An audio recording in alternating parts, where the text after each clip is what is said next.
Hi and welcome to the channel. Sometimes the most relaxing moments are the one that we really don't plan for. So I hope you're enjoying your summer and what the nature has to offer. As I was walking through the garden, I noticed that we have the last few blueberries left on the blueberry bush, reminding us that the blueberry season has come to an end. Right next to it is my favorite tree. It has these dark and deep leaves with light pink feather looking like flowers. But I don't know the name of this tree and I am not Googling it. So I'm asking you guys if you know the name, let me know what this tree is called. As the day come to an end, the sky surprised me with the most unusual color. The sun glowed with a soft rosy hue that reminded me of a strawberry moon. Later, I learned that the beautiful color was actually caused by a wildfire drifting from Canada, filtering the sunlight into these breathtaking shades, a reminder that beauty in nature can sometimes tell a complicated story. Now, the night before, I prepared my sourdough loaves. Just as you can see, my dough was ready, and in the way to tell it's ready, when you flip it, it all comes in one piece, so you know that your bulk fermentation is complete and your dough is ready. So I gathered the dough as you can see and cut them in the pieces or the sizes that I wanted, and then one by one I shape the loaves by stretching them out and then folding them on or from each side like a little bundle, and then rolling them into a loaf. And you can flour the surface, but make sure not to put too much flour because you do want your dough to stick to itself. And then the idea is to create some tension, and that you do by rolling your dough on the surface with the help of your hands. And then we are going to generously flour our bannetons and flip the dough balls seam side up in the banneton baskets, and then one by one I did the same thing to all loaves, fold and fold from each side like a bundle, and then roll, and then create the tension by moving the dough ball on the surface with the help of your three fingers at the bottom.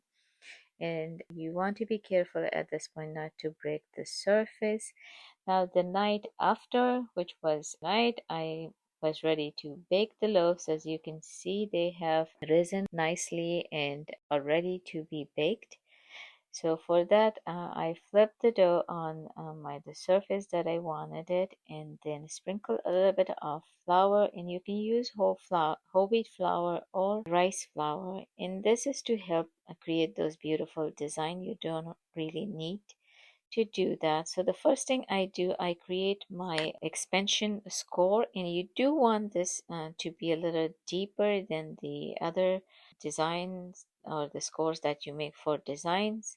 So I'm going to make these simple or stay with the simple feathery looking designs, and one by one I brought all of the loaves out and worked on them. So as you can see, I'm gathering them. If they fall kind of loose or feel loose, then you can again bring them together. I have one Dutch oven which is preheating in the oven at 500 degrees, and then this one I'm going to sprinkle some rice flour on it, and then again make my expansion score, and then make the designs that I like. And sourdough baking, I will say I started this once I learned how beneficial sourdough is for your gut and for your overall health. And it now is my go-to bread actually. So as you can see, once you bake it with the lid on for about 25-20 minutes, then you can bake it again with lid off for another 10-15 minutes until you have this nice and golden color on the top.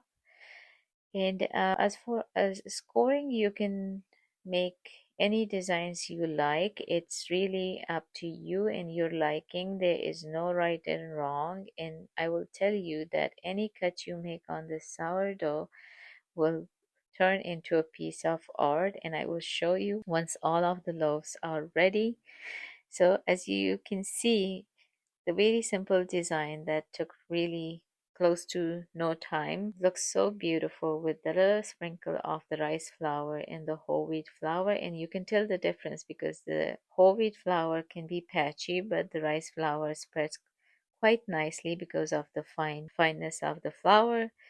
So I hope you enjoyed the video, and thank you so much for spending this peaceful moment with me. I hope this video brought a little calm and inspiration to your day. Until the next time, take care, slow down when you can, and enjoy the simple beauty that surrounds you.